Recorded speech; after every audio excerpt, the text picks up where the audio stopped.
Thank you everyone for joining. I have to be honest, I'm nervous I'm going to say something incorrectly since I'm hosting a grammar event. But John McEntyre is here. He was actually my professor at Loyola University. Back then it was called Loyola College in Baltimore. He spent 34 years at the Baltimore Sun, headed up the copy desk, and he currently freelances for the Baltimore Banner, and I got his book recently. It's a good one. It's called Bad Advice. I got it off Amazon if anyone wants a little grammar handbook. So welcome, John. And Pam Robinson, who spent years as a reporter and editor, is currently the editor of huntingtonnow.com. So thanks, guys, for joining. Glad to be here. Really glad. Our pleasure. All right. So my first question, and I'll start with you, Pam, is what is one of the most common grammatical errors that you see in print or you hear on TV or in conversation that just drives you mad? Dangling modifiers, and you showed a couple of examples earlier, drives me crazy because people are using words in a way they don't understand what they're saying. That's one of them. Can you explain, because not everybody was on earlier, we were just chatting. Yeah, so I would actually prefer an example because I didn't have a little list of my own, but the preface a sentence, start a sentence with, I think your example, he was covered in dust, Joe Smith piled his old newspapers in the corner, whatever the phrase was. And the covered with dust does not apply to the person, but it applies to the pile of newspapers. And it's very, very confusing at times. That's one of the problems. Another favorite is the it's. People cannot get that right. They can't modify. And the third one in that same category would be people who use apostrophes to pluralize. Yeah. That drives me. I've jumped out of my chair a few times. It drives me so crazy. Like you go to somebody's house and it says, or a Christmas card with, yes. My last name is Dowd, with love from the Dowds. Yes. DWD apostrophe S. S. I mean, I could scream when I see that. Why do you think that's such a common error? I'll defer to somebody else on that one. But I see it I really wonder some days about the state of education in this country on the very, very basic tools we have to communicate. I really do. John, what about you? What just gets you going when or makes you cringe? Well, all of the misplaced modifiers, the misused homonyms, but one of the things that I've been noticing recently is the increasing trouble that writers, particularly professional journalists, have in making their subjects and verbs agree. Mm-hmm. Yep. And it happens a great deal of the time if the sentence has a subject and then there's some intervening participial phrase for the verb. You start out with a singular subject. There's a participial phrase that the object of the participle is a plural noun, and the writer, who seems to have the attention span of a goldfish, does not recall what the initial subject was and just makes the verb agree with the nearest noun. I could harvest these by the bucketful from newspapers and websites. Another thing, this may seem like a simple thing, but I just see it everywhere, is that people don't know not everybody, but many people don't know the difference between two and two, TO and TOO. And I wonder if it's just because, and occasionally you'll see a mistake in, a paper or on a TV website. And I wonder sometimes if people just don't know, or if they're just in such a rush, it just is a typo, or it just was an accident. I don't know. But that's one that kind of drives me crazy a little bit. Some people have software that has predictive text, and sometimes it puts a word in that you would not have put there.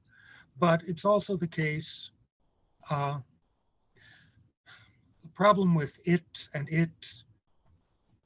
a spelling mistake. And everyone who has ever written has made that error, because it's just, the two words are so close in spelling that it's very easy just to automatically type the one while thinking of the other. and we've all done it. Those of us who are careful check what we've written and fix it, but most people are not careful. All right, I'm going to just pepper you guys with some things. I feel bad or I feel badly. It's yours, John. I've heard you address this topic. Technically, feel is a linking verb, and it should be followed by an adjective. So you should say, I feel bad. There's a dispute the other day online on whether it's possible to say, I feel good. And I think, if you say, I feel well, which is the traditional answer to how are you feeling if you're not feeling shitty, it sounds affected. And I feel good sounds colloquial and natural to people. And I don't think really that anybody hears the answer, I feel badly, is going to understand that you're saying that your sense of touch is defective. Gotcha. All right, I want to give you guys a quote I saw in a local news outlet, and I'm not naming or picking on anybody here. So, which is correct, and we'll go into it because this is the whole were and was, which is often mistaken, right? Pam, the jury was not in agreement, or the jury were not in agreement? Honestly, I go back and forth on this about whether you're considering the jury to be individual members or a whole. So it would, I would go back and forth. I would probably, can you give me the sentence again? The jury was not in agreement, or the jury were not in agreement? I would probably say jury was not in agreement, or we're not in agreement. I would probably say was. I'm open to other ideas though. John, what about you? Well, the answer is yes. Was. Jury's a collective noun. Yeah. Collective nouns in English take plural or singular senses depending on context. So we have couple, right? Couple was or couple were. Okay.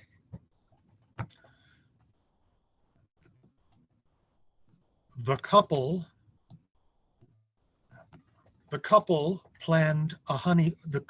was planning to honeymoon in the south of France. Returning from the south of France to file for divorce, the couple were headed to their separate residences. And jury is, are you thinking about the jury as a unified entity, or do you want to get the sense of varying opinions of individual jurors? Mm-hmm. You can't make a decision from the bare sentence. You have to see the context in which the sentence is embedded. Mm-hmm. All right, another thing, hysterical and hilarious. I find that these are often misused. Curious your thoughts. Pam, you want to take that one? In what way? I'm sorry. Hysterical and hilarious. Have you ever seen them misused?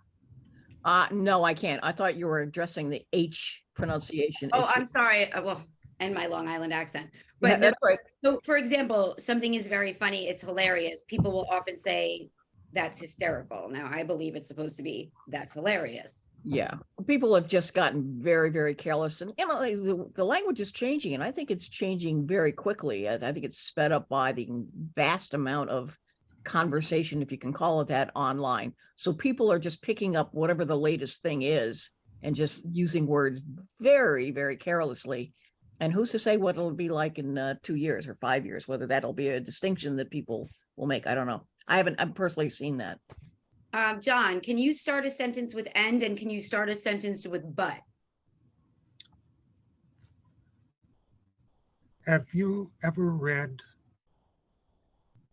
the opening chapter of Genesis?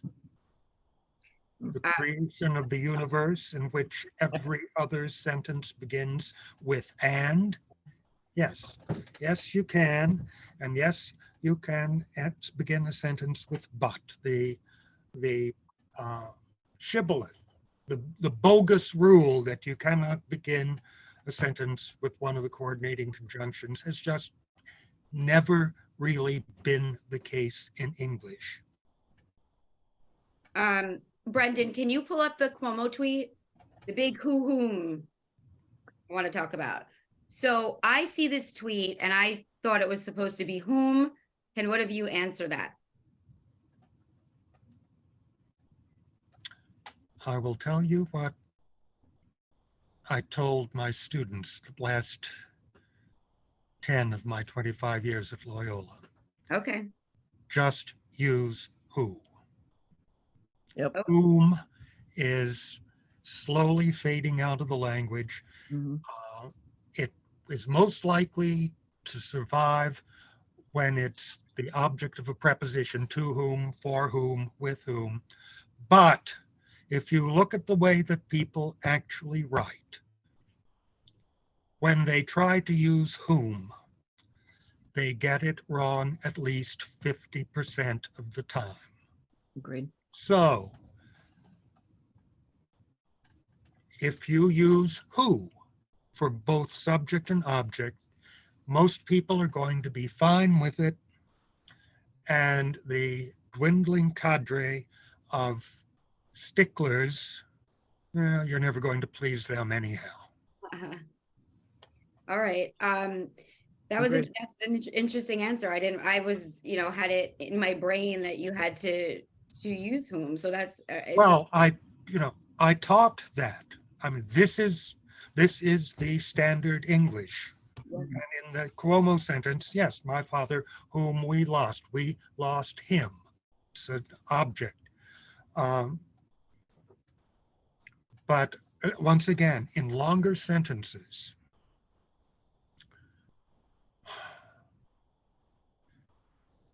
you can discover that you have a who clause, a subordinate clause, with who is the subject, and it comes after a verb or a preposition, and the writers think, oh, it's after a verb or a preposition, it has to be whom, even though when you take the sentence apart, the pronoun is the subject of the subordinate clause. John, can you end a sentence with a preposition? We were always taught, as youngsters that you can't, but can you? Yes. Oh God, it's been half a century since Theodore Bernstein wrote Miss Thistlebottom's about the errors, the common errors of English usage that are standard in schoolroom instruction. The idea that you can't end a sentence with a preposition comes from a time when it was thought to be correct. English had to be like Latin. And in Latin, a preposition always comes before its object. It can never come at the end of a sentence. But in English, we can say things like, what did you bring that book that I didn't want to be read to out of up for? Okay. Pam.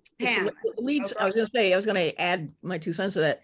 That is, we have all committed, I think, as copy editors, committed the sins of forcing a story to meet the rules that have been imposed on us. So I don't know how many times I've changed that in the old days of trying to eliminate that preposition at the end, and probably did some damage to the story. So that's not it's not helpful. The rule makes things worse. And especially, as John says, it's kind of a made up rule anyway.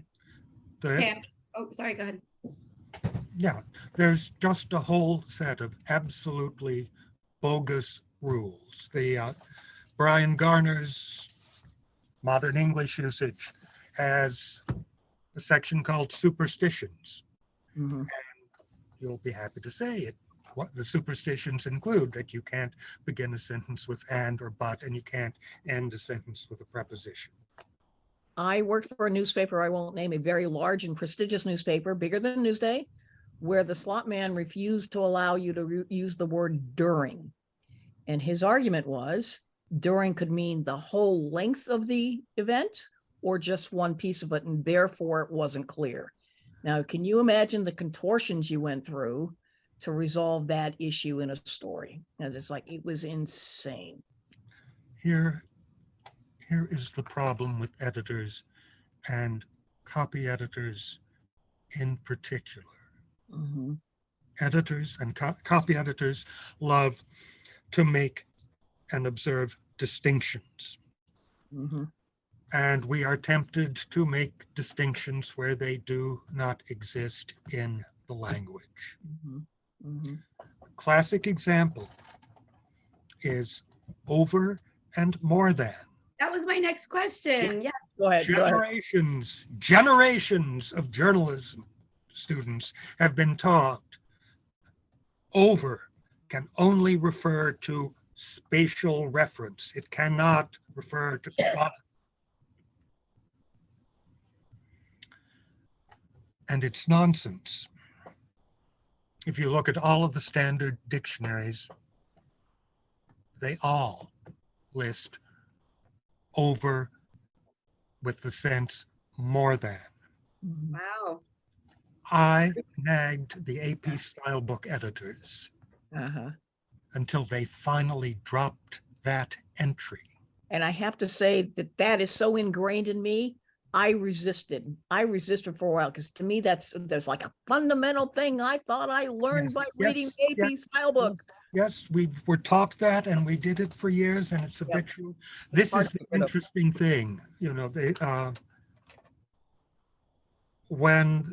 when Paula Froke announced that AP was dropping the over more than entry, a great groan went up in the assemblage, and there has been a great disturbance in the force ever since, with people saying, "You'll take my more than from my cold dead hands." But the interesting thing, the really interesting thing, that the ACES conference at which this was announced, there were lexicographers from Merriam-Webster, and they had never heard that distinction. I remember there's what are you talking about? Right, yeah. They had never heard that. They did not know that any such distinction existed in the language. And what I found out by researching it is that the over more than distinction was invented by 19th century American newspaper editors, and it has been taught to journalists for more than a century and a half, and it exists nowhere else in the English language, only in American newspapers. So they're interchangeable. They're interchangeable. You can bring myself to use over. You don't have to.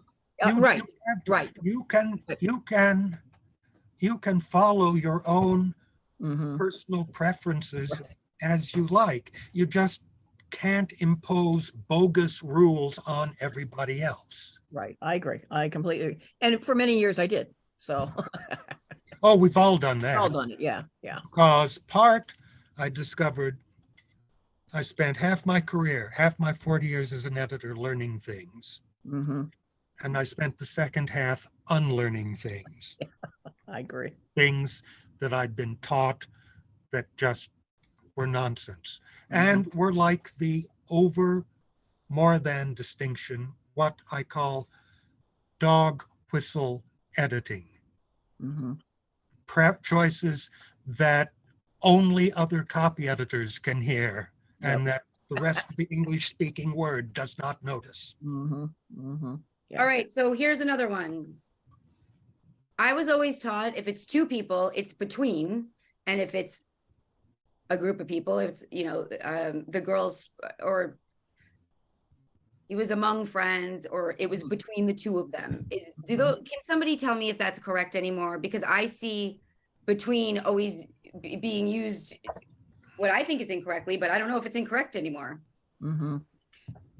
I will again fall back on my training, and I believe that's what I stand by, but I can't say anymore what's right. I really can't. John. Between is when it's two people. I stick with that, absolutely. Firmly.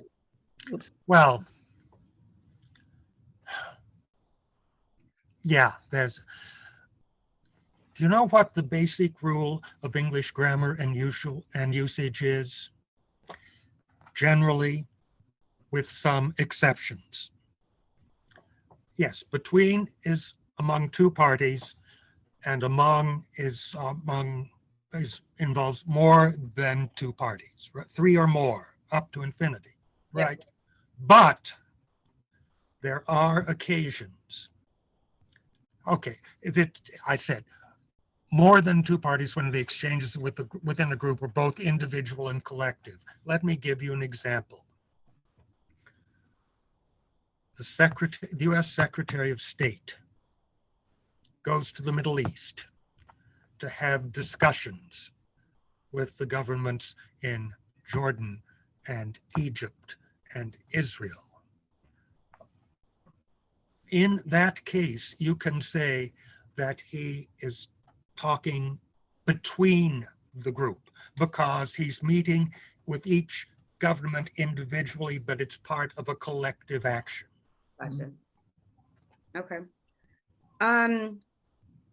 Toward or towards? You hear in news. Are you saying an S? So toward or towards, like for example, you'll see in a news story, he ran toward the courthouse. He ran towards the courthouse. Toward, no S. I'm just picking up common things that I see written differently. Oh gosh, it's almost 7:30. We did who and whom. Oh, fewer and less. I do not think we've talked about yet. Can you guys give us an example of what's correct? How to use each correctly?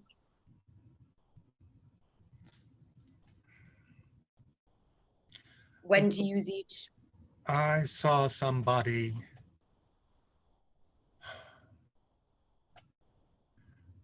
I saw an edit which somebody changed. The incident lasted less than 10 minutes to the incident lasted fewer than 10 minutes.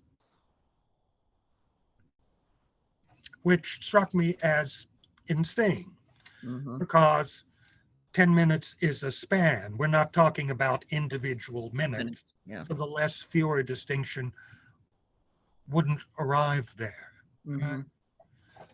But if you're upset at grocery store lanes that call for 10 items or less, let me suggest again that you might need to get a life.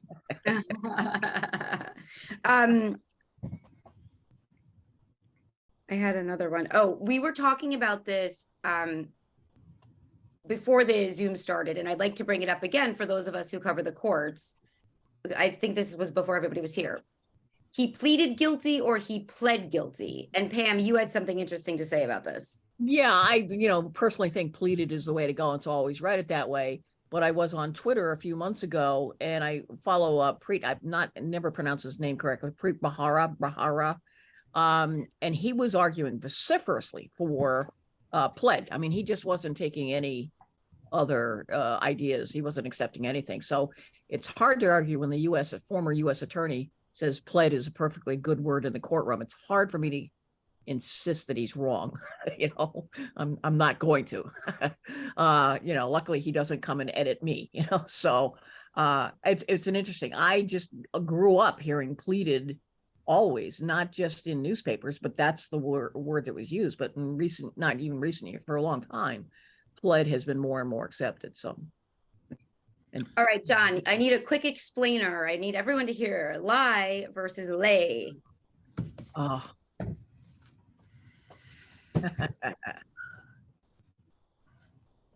I spent 25 years at Loyola teaching that distinction.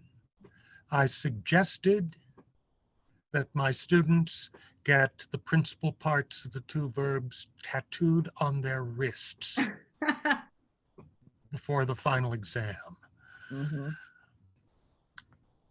It is unfortunate, but the language is what we have, that the past tense of lie is lay. the same as the principal version of the verb to lay, to Mhm. place.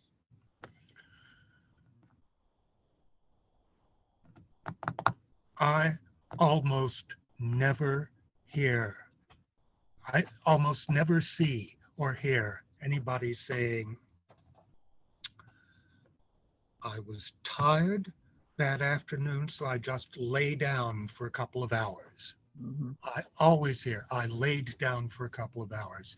And what my inability to train undergraduates to observe that distinction, since you can't teach people to observe the distinction and you don't see professional writers observing it, you can try, you can insist on it, but I think it's a losing. I think the game is not worth the candle. I think that the past tense of lie is slowly turning into laid. Mhm. Okay, Yeah. interesting. Brendan, can you show the tweet on the British Grand Prix?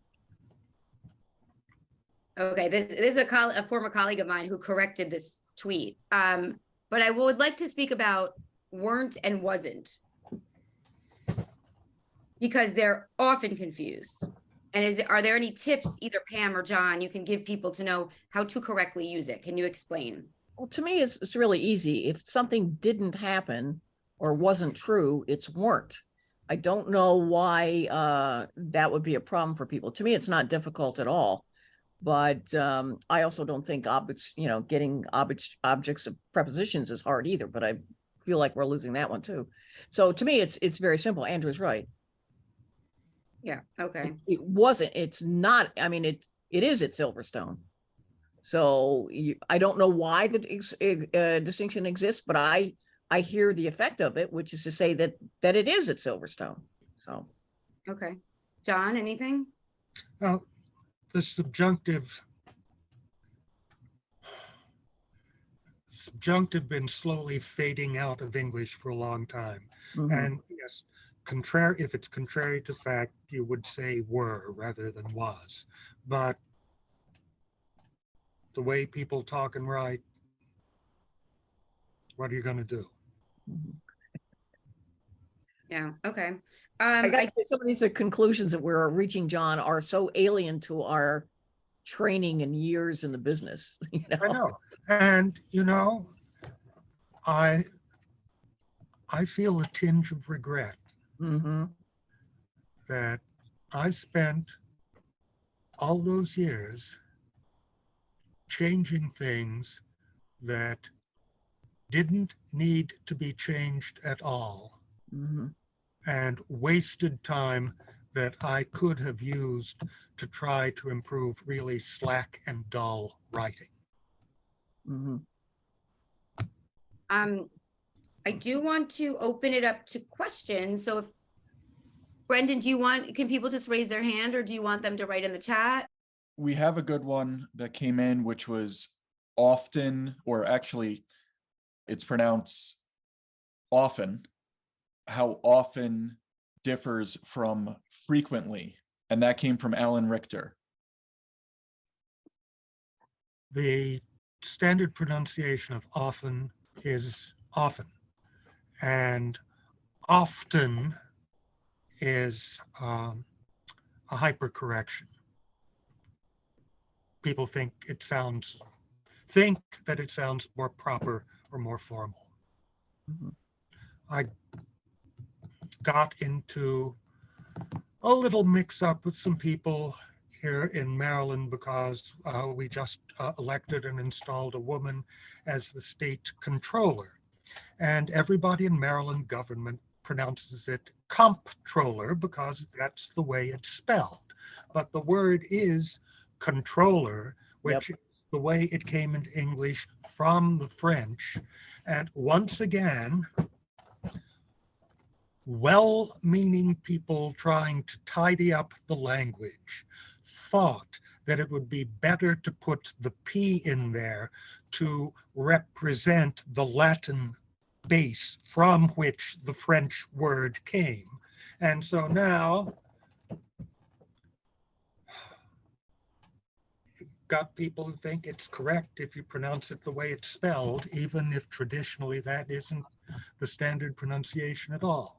Yeah, I got into an argument with the Suffolk County Controller's Office over how I was pronouncing it. They were not happy. Yes. No, they're never happy. Yeah, they like the comptroller idea. They Yeah. actually recently told me that too, Pam. Carolyn has her hand up, but just the question though was, I think Alan wanted to know about using the word often versus using the word frequently. Alan, do you want to ask your question? And Brendan, Yeah. Oh, hey. Yeah, hi, how are you? I mean, that's the question. When would you use what, which one of those is correct in different contexts? Well, John or Pam, often versus frequently. well, you would have to look at the context to see what sort of distinction are you making? Could you give an example where often would be used and one where frequently would be used? Yes, I often find mistakes in the Baltimore Sun. I frequently find mistakes in the Baltimore Sun. Interchangeably. Oh, okay, Cool. Carolyn, you had your hand up? thank you. Yes, thank you. First of all, I think this is terrific. I'm learning a lot, even after 37 years doing this. And I've always avoided the pled and pleaded issue by just saying that they entered a plea. But now I'll know that anything goes. My question, I believe, is for John in the collective noun topic. Yeah. So I've been stumped by this, not that I've used this sentence, but I've seen it written in tweets. All of the family wants, or all of the family want. I mean, normally I would go back to the all being plural, but the family, is that a collective noun? Would you That's use? a collective noun, and you would need to establish a context, whether the wants are uniform throughout, They all or want. there are different points of view. So what do you prefer? All of the family wants? I would say that, yeah. All of the family wants these wedding plans to be over. The Right. wants. But you would say all of them want, Well, yeah, because them is plural, plainly. or all want, but all of the And family. all is plural, but if,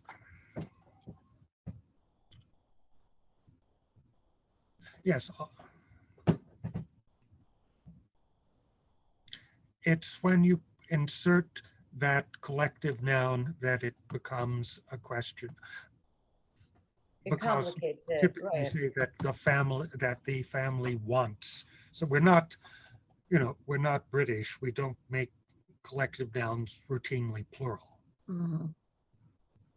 So all of the family wants would be, Does anybody here find that alien? Pam, what do you think? I'm with John on this. It's a little tough one. It's a little different, slightly different construction.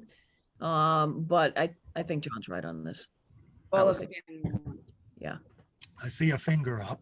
JT. So first, thank you to both of you for doing this. Two questions. I have real trouble with would and will. That's question number one. And question number two, John, about starting a sentence with but. I was always told by my very prim and proper teachers at Columbia Graduate School of Journalism that starting a sentence with but was vulgar. Yes. During your time at Columbia. Yes. Yeah. All right.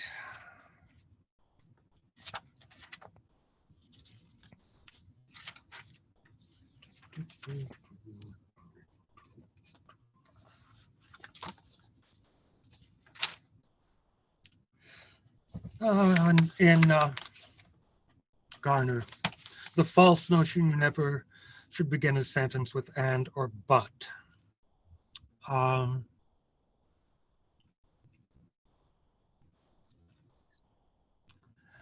Benjamin Dreyer in Dreyer's English says, do begin a sentence with and or but if it strikes your fancy to do so. Great writers do it all the time.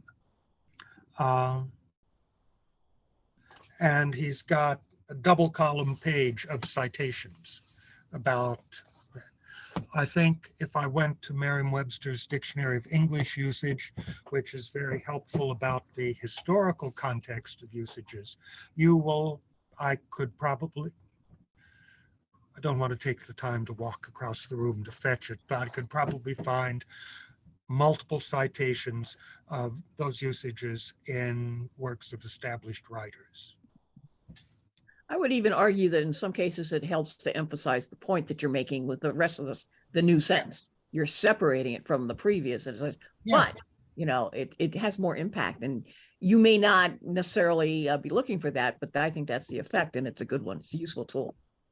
And Yeah, Dave, you had another question too, right? And what do I do about would and will? And specifically, in sentence constructions, like the developer will build the warehouse at 235 Pine Lawn Road versus the developer would build the warehouse at 235 Pine Lawn Road. When I'm talking about, it's a plan, right? It hasn't happened yet. It's a plan. It's a proposal. What do I do? All right. Will suggests a firm intent and certainty. Would suggests conditionality. He would do it if he got the financing. Right. So he would build it if the financing is arranged. He will build it now that the financing has been arranged. Right. I see people mixing them in the same story, same paragraph. Sometimes they're Yeah. uncertain of the verbs, so they mix them up. And I wind up having to read back in the story to say, well, where are we on this? Is this actually happening or is it not? Okay. Thank you. Thank you very much. Krista, did you have a question? Oh, Krista, go ahead. Okay. I wanted to ask about comma advice. I mean, I know there's the classic Oxford comma. How about other uses for commas, like with complex sentences with different clauses? Here's the thing about commas. Once again, you have people who say use of commas is a set of syntactical rules where they must be used. And there are people who say, no. Use commas where you would pause in speech. And the answer is yes. Again, To both? there are places. So if you have an appositive phrase, John McEntyre, comma, a tedious pedant, comma, yes, that's required. Traditionally, if you have two independent clauses separated by and, but, or, you're supposed to put the comma in there. And there's a whole set of other places, like the commas in dates and cities and states, and those are all standard. But it's also the case that when you try in prose to replicate the rhythms of English, then yes, you can use discretionary commas the way that musicians use rests, right? Do use a comma before to, T-O-O, at the end of the sentence. You don't have to, but you can. And if you do use a comma before to at the end of the sentence, that little pause suggests just a slight additional emphasis on the additionality. So, yes, the standard rules for punctuation of comma can be consulted, and beyond that, use your ear. Yes, Thank I you was for that. cured of putting commas all over the place in my early career by a guy who read my story out loud and took a humongous deep breath at every comma that I used. And that cured me of overusing them. The New Yorker house style is comma heavy. Mhm. But if you really want comma heaviness, you can read Henry James. Yes, yes. Anybody else with questions? Because I could add more, but I'd love for you guys to get some in before we end. Can we talk about between you and I? Oh, that was on my list. Go ahead. Drives me insane that people can't get this very simple rule right. I see well-educated people saying between you and I see people correcting people who say between you and me as if somehow me is a less literate, less educated version of I. And I don't know why this is hard, but apparently it is. So I hear that like probably once a day, yes. if not They more. think that me is vulgar and Yeah. I is proper. Mm-hmm. Mm-hmm. It's a hyper correction. Yeah. How do we get that word out there? Yeah. John, I want to point to something in your book. The words data and media. Singular or plural? Yes, that is the question. The answer is yes.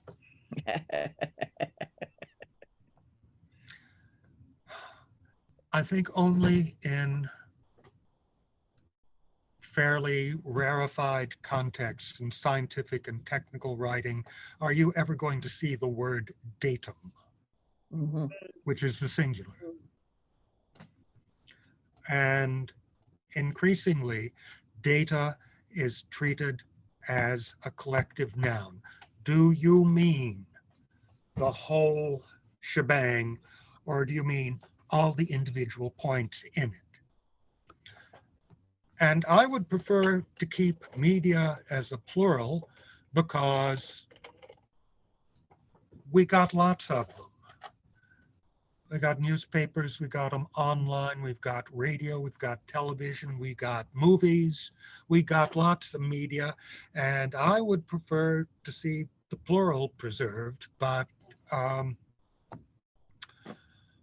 what you gonna do? I don't know if we touched upon this, but you have an interesting part in your book on that and which.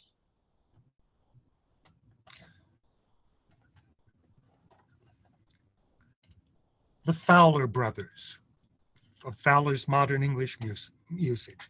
A century ago, and the original Fowlers, I have all 4 editions of Fowler. The original one says, it would be a nice thing if in English we used that to introduce restrictive clauses and which to introduce non-restrictive clauses and set off the which clauses with commas. Well, nobody in Britain has ever paid any attention to that, and they use which clauses for both in both kinds, and they potter along very well. But in the United States, the that and which distinction has taken on sanctity. And Jeffrey Pullum, the distinguished linguist, has a little article in which he says, you know, it's not that straightforward.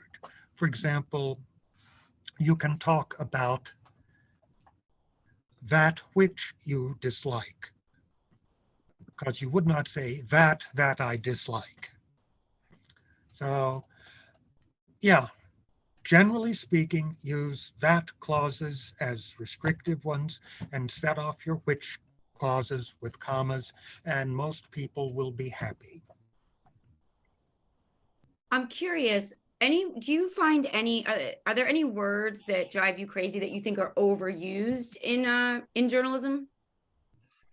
Oh yeah, all kinds of them. Throw us some. Journalism's full of cliches. How do you turn out all that stuff Every 24 hours, you rely on formulas. Mhm. Pam, what about you? Are there certain words you just don't ever want to hear again? Of course, awesome's gone through its period of overuse. It's still around, but not as bad. End of the day is still there. Bottom line is still there. Again, they're lesson. I'm trying to think what we're hearing. What we're hearing is much now. Nothing really jumps to mind the way the word awesome did, which seemed to have taken over the language of everybody under 40 at one point. But yeah, there's some really trite stuff. If I see the words a police officer involved shooting one more time, I'm going to scream, because we all know what that means. And I have other little things that I've noticed in language, and that is people are blending the words floor and ground. Have you noticed? Yes. A soldier gets shot and he falls to the floor. No, he fell to the ground. They're not the same thing. So words are just, in development or in decline, depending on how you want to look at them.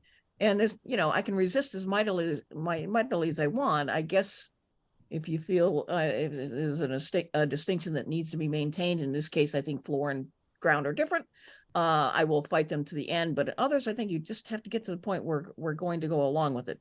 But in terms of overused phrases, like John says, there's certain trite things. We are overloaded with police language and a legal language that we don't necessarily fully understand. And it would be nice if we could strip some of that out of writing. And I'm as guilty of it as anybody who's writing these days of picking up, stupid bureaucratic language. Krista, you had a question. Yeah, since you mentioned between you and me, or between you and I, can we do me versus myself as well? Yeah, we have another hypercorrection there, because me is thought to be inelegant. And so people say myself. He sent the response to myself. No, he sent response to me. Myself is a reflexive pronoun. I myself did it. And that's fine, but you don't need, you just sound sort of clumsily affected when you talk about when you use myself where me is appropriate. Mm-hmm. Pam, any thoughts? No, I agree with them. It's people trying to sound more formal or more intelligent than they actually have the exact opposite effect when they use myself. Luckily, I haven't run into it lately, but I've certainly heard people say it. I've heard people say it at public meetings, and you can see them reaching for it. You can see it doesn't feel right, so they're reaching for a word that they think will make them look better. Alan asked earlier, and I don't think we read this. Sorry, guys, I'm catching up here. What about right versus correct? Yes, I'm here. Yeah, I mean, correct seems correct, but people will say, he was right, or they were right, instead of they were correct in their assessment. They were right in their assessment. Is it okay to use right? It's a little bit more, slangish, I guess, but is that all right? Correct. Correct would mean according to a particular standard. And right has a broader general sense, which includes correct. Was he correct to use me rather than myself? Yes, that was correct. Was he right to do that? Well, that would depend more on context. Yeah. Yep, I see that. Okay, thank you. Maya, you said, can you give suggestions for alternatives to legal terms? Can you speak up and perhaps explain which legal terms you're referring to? Hi, everyone. I hope you can hear me. But yes, I work in the legal field, so a lot of the stuff we do is on lawsuits, and so we have to say things like pleaded guilty, but also talking about error or preliminary injunction. I think that's pretty common. And remand. So trying to think of ways to, I guess, earlier, avoiding some like overly legal terms and finding another way to phrase certain things. there are some online sources about the plain language movement that wants to try to get legal and bureaucratic text to read in ways that the ordinary reader can comprehend. And I don't have any of those resources at hand at the moment, but I think a search would turn them up. Great. Any suggestions on, like, he was remanded? How would you maybe phrase that? Or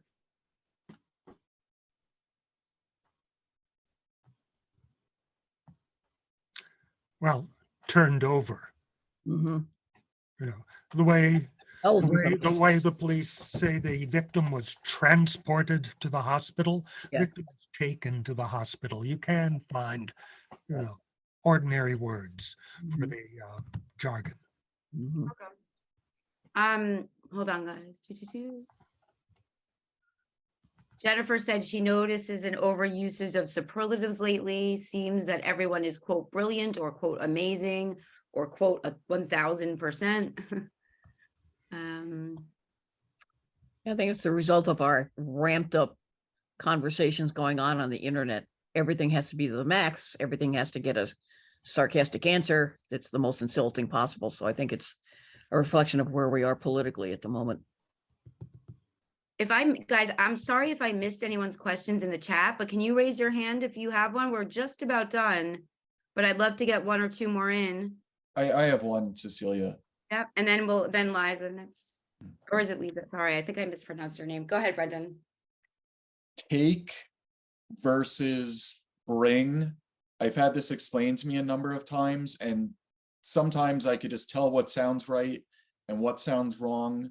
But there are occasions where I'm convinced it sounds right and I'm told it's wrong. Is there an easy way to remember the difference? I'm sorry, I didn't catch the words you're talking about.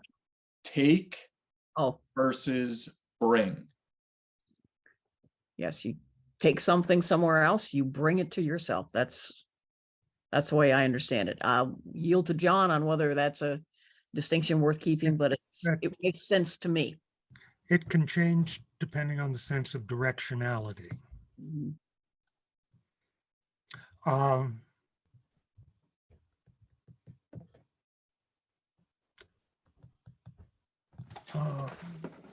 Just a second. Gonna go get that dictionary. So is he going to bring the dictionary to his desk, or? Oh, that's a good question. From our perspective, he's bringing it. He's bringing it to us? Yes. He's taking it off the shelf, clearly. Yes, there you go. See, you got it. Webster's Dictionary of English is in.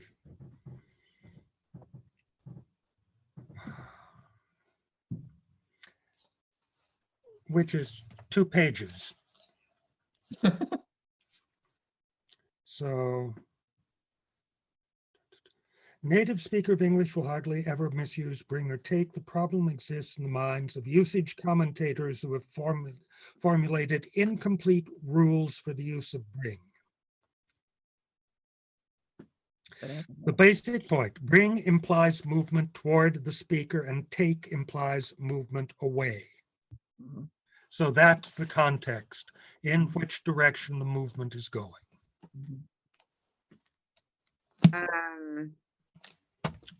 And if we had another 20 minutes, I could read you the rest of the entry. Oh, we have questions though. So Ms. Burby, I think I missed, can you pronounce your first name? It's Lisa. I thought so, and I read it as Liza, and I knew that I missed, I'm so sorry. It's okay. It's okay. So I have at least one of my journalism students from Adelphi on this call. And for those who sit through classes learning about all the rules, is there an overall message to take away when you're starting out? Because some of these students will have to take copy editing tests following rules, but we're all talking about how rules are changing. So is there an overall message about copy editing that we can leave with? Can I say something on that? Sure. If your student is looking to get a job, it's in their interest, obviously, to follow the house style and rules and go with that. Even if it doesn't make a lot of sense, there's a certain discipline in knowing what those rules are, even if your next publication won't do that, or when you're like in my situation, you're going to say, the hell with the rules. I can do what I want. In the meantime, that's what you should do. I mean, the bottom line is we're all trying to use words in a way that is clear. They're words that are clear.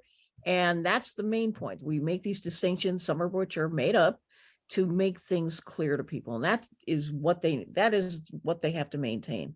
And beyond that, it's all kind of nonsense. Thank you.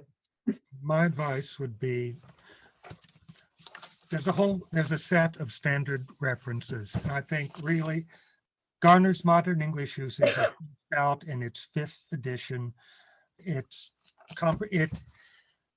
is a very clear, it has very clear explanations of what standard formal written English is doing these days. And Garner is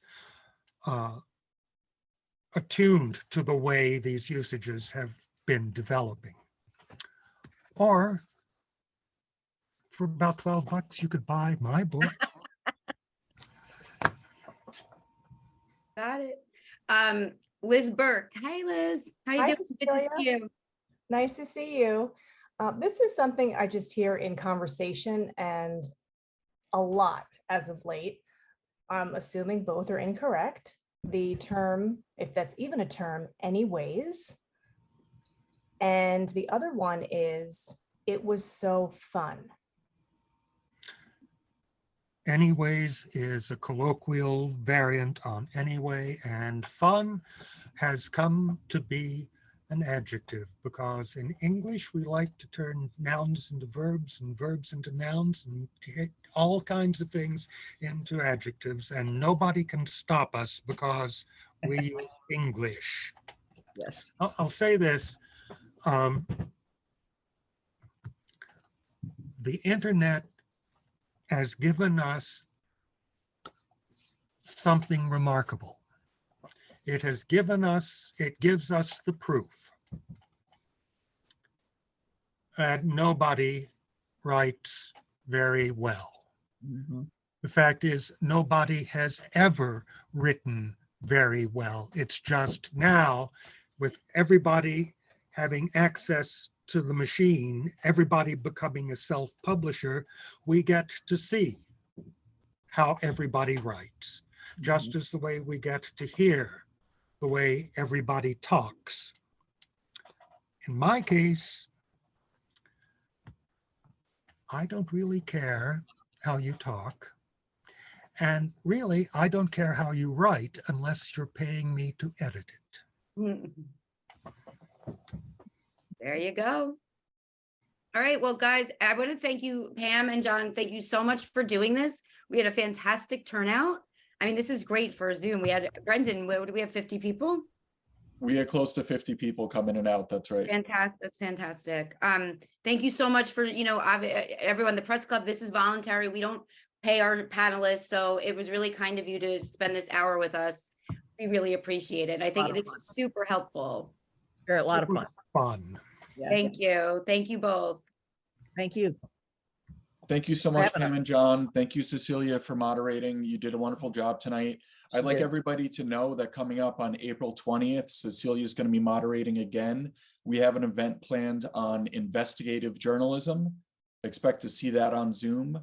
Also in March, we're planning to do an event on freedom of information, how journalists and the public can make that work for them to get access to things that the government might not want them to have, but the law says they are entitled to. We will announce a date soon. And in February, we're planning an event on journalism ethics and how to avoid ethical pitfalls. We will have a date announced soon. The place to learn about what we have going on is pcli.org. Thank you so much for being here. Obviously, we can't have these events without an audience. We really appreciate you being here. And just as the people who come and participate in these events are doing it for free, we offer these events for free because we want to make them as accessible as possible. We encourage you to become a member of the Press Club of Long Island, or maybe you're from out of state. We encourage you to become a member of your local chapter or just SPJ in general. It's the Society of Professional Journalists. They're doing things like this all the time, all over the country. There's a national conference annually. There's regional conferences. There's one coming up in April in Rhode Island for Region 1, which is New York and New England. There are so many opportunities that open up to you when you become a member of the Society of Professional Journalists. You could do that at spj.org. And if you are from Long Island, please designate the Press Club of Long Island as your chapter. Thanks again, everybody. Thanks, Brenda. guys. Thank you very much for having us. Thanks. I really appreciate it, Pam and John.